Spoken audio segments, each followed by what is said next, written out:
ให้ทุกคนลองคิดภาพนำกัน ทุกมื้อนี้คนอีก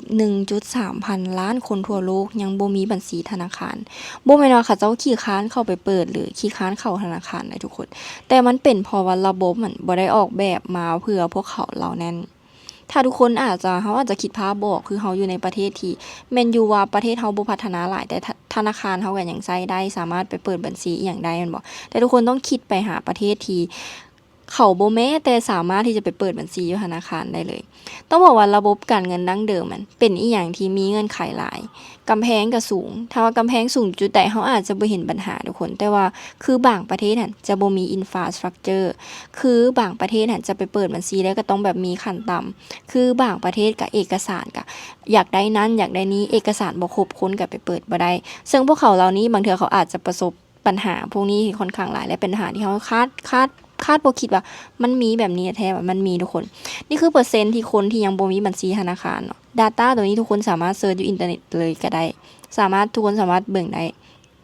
และระบบเหล่านี้เขาบอกว่ามันคือความเหลื่อมล้ำของโลกการเงินแล้วโตที่เข้ามาแก้ปัญหาและสมการนี้ได้โคตรที่จะตรงจุดเลยนั่นก็คือคริปโตเป็นอีหยังที่บ่มีพรมแดนเปิดตลอดบ่มีสาขาบ่มีอีหยังเจ้าสิอยู่บ่อนใดในโลกใบนี้ขอแต่เจ้ามีโทรศัพท์อินเทอร์เน็ตและ ID เจ้าสามารถที่จะเข้าถึงการเงินได้นี่แหละคือเหตุผลว่าคริปโตมันบ่ได้เป็นเพียงแต่สินทรัพย์ใหม่หรืออีหยังก็ตามแต่มันคือทางระบบของโลกการเงินและ Binance ก็คือ1ใน1ใน Exchange ที่เฮ็ด Ecosystem พวกนี้ได้ค่อนข้างที่จะครบถ้าทุกคนเนาะเป็นมือใหม่มันก็จะมีพวกที่แบบว่าเป็น stable coin staking หรือว่าออมฝากเอาแบบง่ายๆเลยหรือว่าจะมีอีกอันนึงที่advance มาอีกนิดนึงก็จะเป็น auto invest คือเริ่มลงทุนไปละด้วยความแบบใช้ auto invest เนาะก็เป็นฟังก์ชันนึงคือกันถ้าคุ้นเคยกับตลาดขึ้นมาอีกก็จะมี spot staking แล้วก็จะมีพวกtokenized asset และสำหรับสายที่ advance ขึ้นมาอีกเนาะก็จะมีทั้ง margin จะมี option และจะมี token launch มาให้คือทุกระดับอยู่ในแอปเดียวและตัวเลขมันได้พิสูจน์แล้วว่ามันเกิดขึ้นจริงผู้ใช้งานจาก emerging market ถึง Binance เพิ่มจาก 49% ในปี 2020มาเป็น 77% ในปีนี้